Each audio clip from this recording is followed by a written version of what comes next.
Woke culture. You have probably heard about it, read about it, or seen it play out in the workplace. But what is it really costing your business and your teams? And is it a price worth paying? Today, we're diving into the heart of this controversial issue and asking the tough question: is woke culture in corporate leadership good or bad? By the end of this video, you'll not only have a clearer understanding, but you will also walk away with practical strategies for navigating this complex environment as a corporate leader. Hi there, I am Ruth Valverde. I have had leadership roles in the corporate world for the last 8 years, driving more than $100 million in cash gains and savings at top companies in America. And now I teach other leaders how to do the same. So in this video, we'll understand together the impact of woke culture on leadership, how to assess whether it's beneficial or harmful for your team, and practical steps you can take to create a balanced, results-driven environment. And this isn't about choosing sides, but leading effectively. This channel is for helping corporate leaders be truly effective, so this always be our angle. Let's go. Let's be real for a minute. As leaders, we are often expected to manage people, results, strategy, and now we're also supposed to navigate this thing called woke culture. Diversity and inclusion are the new buzzwords, and that's a good thing, but here's the issue. When you are in the thick of managing deadlines, budget, and performance, the idea of woke culture can feel vague, confusing, and frankly, a little daunting. Let me share a story with you that might hit home, especially if you're leading a team in today's corporate world. A few years ago, a friend of mine, Tom, was promoted to lead a department at a fast-growing company. Tom was an outstanding performer, always delivering great results. So when he took over the team, he thought his main challenge would be driving performance through everyone. But he was wrong. It wasn't the KPIs or deliverables that kept him up at night. It was trying to navigate the woke culture. Here is what happened. Tom inherited a diverse team: age, gender, ethnicity, you name it. On paper, it was great, but almost immediately, things got complicated. One team member, let's call her Sarah, was an outspoken advocate for diversity and constantly pushed for more inclusive policies. Tom admired her passion and he supported her. But then came a situation he didn't see coming. One day, during a routine feedback session, Tom had to address Sarah's performance. She was missing deadlines lately, and it was affecting the team's overall productivity. Tom sat with her, and being the data-driven leader he is, he laid out the numbers and asked her what was happening. But Sarah's response wasn't what he expected. Instead of discussing the performance issue and the root cause, Sarah accused Tom of signaling her out because she was one of the few women of color in the department. Tom was shocked. His intention was purely to address her work performance and see how he could help her. But now it had turned into something much more complex and delicate. He felt cornered. Should he back off and avoid the conversation altogether? Or should he risk being labeled as insensitive or worse, discriminatory? This was the dilemma Tom faced, and I know that this is something many leaders face today as well. On one hand, we want to foster an inclusive and fair environment, but on the other hand, we have to maintain accountability and ensure performance. How do we manage feedback, performance, and results without stepping on a social or political landmine? For Tom, that moment was a wake-up call. He realized that navigating woke culture as a leader isn't as simple as just being aware of diversity issues. It's about understanding how to balance inclusion with accountability and how to communicate things in a way that avoid misinterpretations. How to influence and guide your team despite the different beliefs or stereotypes that may hurt the flow. And here's the hard truth. If you don't get it right, you risk alienating your team, eroding trust, or even a possible worst case, undermining performance. But here's the thing. It's not just leaders like Tom who are feeling the pressure. With so many Gen Z employees entering the workforce, social consciousness is at all-time high. Gen Z, more than any other generation, is deeply involved in conversations about equality, representation, and social justice. And honestly, as a leader, it sometimes feels like walking on eggshells. You find yourself questioning, what can I say and what will be considered insensitive? We live in a time when even a seemingly innocent comment can lead to getting cancelled or publicly shamed. There is a fine line between people allowing you to express your point of views and they canceling you because you think different than them. The result, many leaders choose to say nothing. They would rather stay silent and risk offending someone or facing backlash. But here's the problem with that. If leaders avoid tough conversations, we lose the ability to give real feedback and drive performance. We stop focusing on what truly matters, results and accountability. And let me be clear, checking our biases is absolutely mandatory. As leaders, we must be aware of the social dynamics at play, understand diverse perspectives, and challenge our own assumptions. That's part of responsible leadership. But at the end of the day, we are running businesses. We are here to achieve goals, deliver results, and make sure the best people, not necessarily the loudest voices, but the ones who deliver the most value, are the ones who are recognized. In a meritocratic environment, the best person should win. It shouldn't be about hiring someone just to tick a box or because they represent a minority. It also shouldn't be about giving the VP's nephew the job regardless of qualifications. No, the best qualified person should always rise to the top based on performance, ability, and results. This is why woke culture can be so confusing for corporate leaders today. It's not that diversity and inclusion don't matter, they absolutely do. The problem is when we lose sight of meritocracy. If we forget that business are driven by performance, we run the risk of creating environments where people are afraid to give feedback, where accountability takes a backseat to appearances. And that's the cost that any profit-driven business can afford.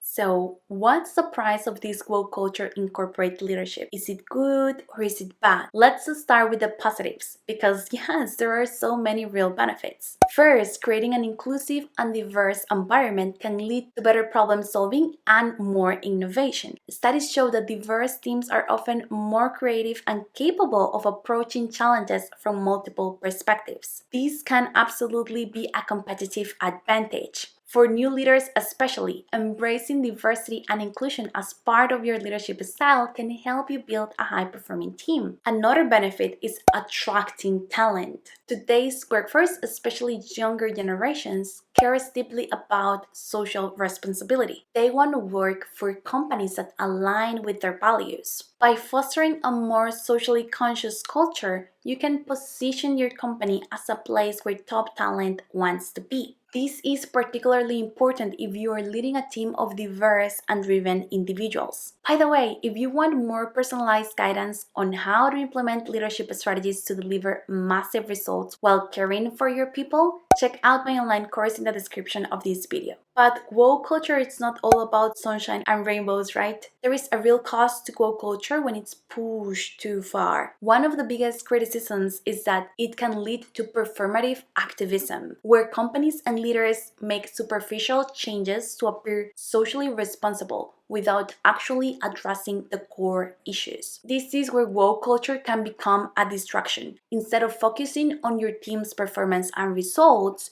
you end up walking on eggshells, trying not to offend anyone. For example, I've seen leaders hesitate to give tough feedback because they fear being perceived as insensitive or politically incorrect. This can erode accountability and weaken team performance, which is the last thing a new leader wants. You want to learn how to communicate in a way that you won't offend anyone, but that you can offer direct feedback. Let me tell you a story first. Basecamp, a successful software company, made headlines when their leadership decided to ban all political and social conversations at work. The idea was to keep the company focused on business outcomes, but the result, a third of the employees left, claiming they felt silenced and unsupported. This is the fine line leaders have to walk. How do you maintain focus on results without alienating your team or creating a culture where people feel unheard? For Basecamp, that balance tripped too far in one direction and they paid a price. This story shows how swinging too far in either direction can be very detrimental for your business. Whether overemphasizing woke culture or avoiding it entirely can lead to disengagement and loss of talent. Woke culture is here to stay, and we have to learn how to use it in our advantage to attract the right talent. How can we be more inclusive? How can we communicate in a way that is respectful for everyone, but not at an extreme that we are no longer giving feedback and making people accountable for their performance? So, where's the balance? As a leader, how do you harness the positive aspects of woke culture, like diversity and inclusion, without letting it become a distraction that derails performance and accountability? Here is the approach I found that works best, especially for new corporate leaders feeling overwhelmed. You need to prioritize performance and culture, not as competing forces, but as complementary. Here is how. First and foremost, results matter. You need to set clear, measurable performance expectations for your team in a way that it does not matter who they are.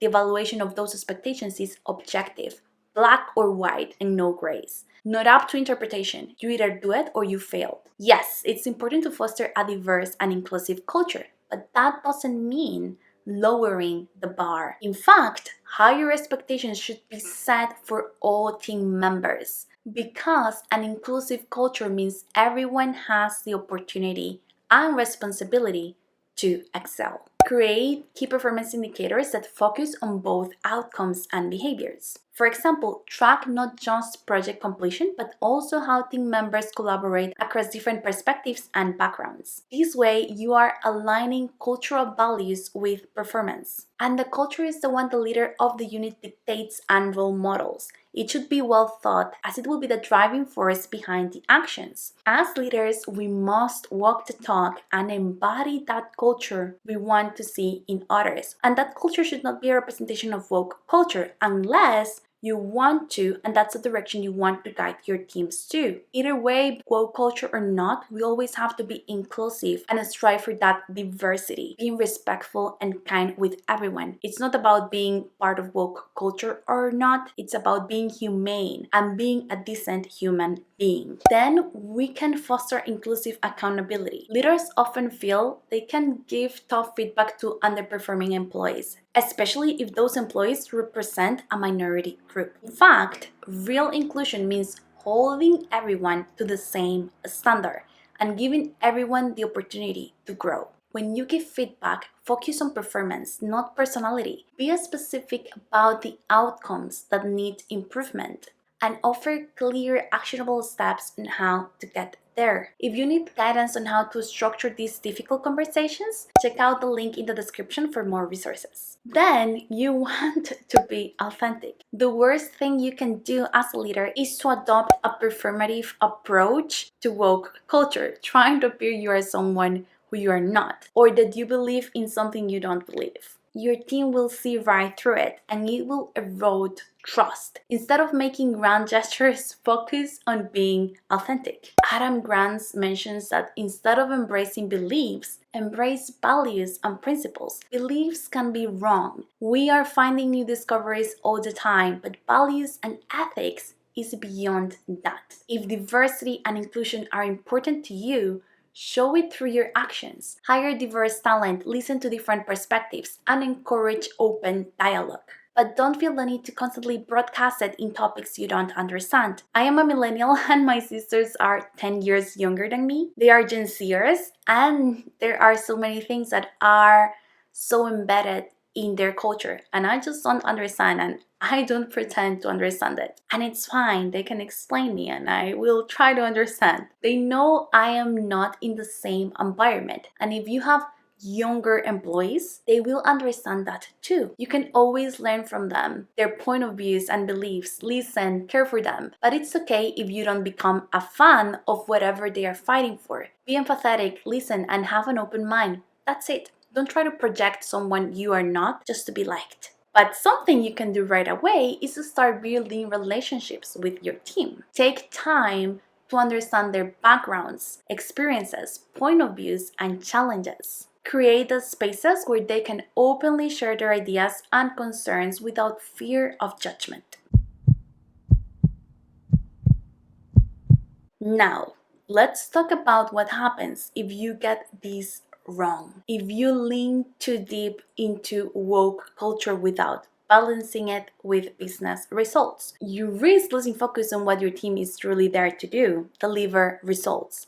In some cases, overly woke environments can create friction, where people are more focused on being politically correct that on collaborating effectively. This can lead to confusion, reduced productivity, and loss of respect for leadership. In 2017, a Google engineer wrote an internal memo questioning the company's diversity initiatives and arguing that biological difference between men and women might explain the gender gap in tech. The memo or email was titled Google's Ideological Echo Chamber. It sparked intense debate both inside and outside the company. While the engineer claimed he was trying to open a dialogue about diversity, many employees found the memo offensive and damaging. Google eventually fired him, citing that his memo violated the company's code of conduct and promoted harmful gender stereotypes. The memo and its aftermath became a flashpoint in discussion about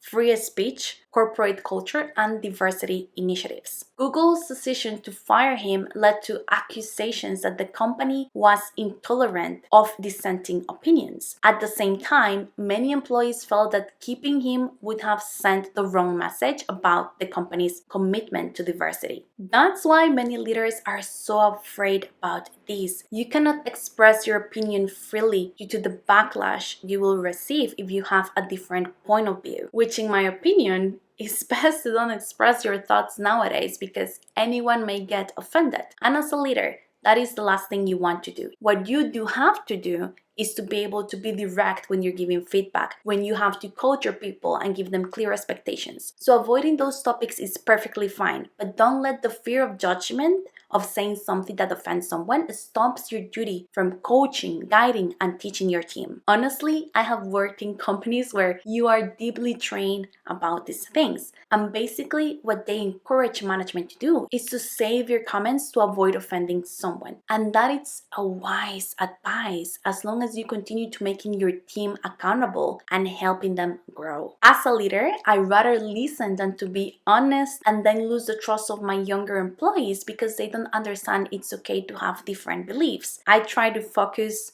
on work talk, not on things that may be very problematic or create very extreme opinions.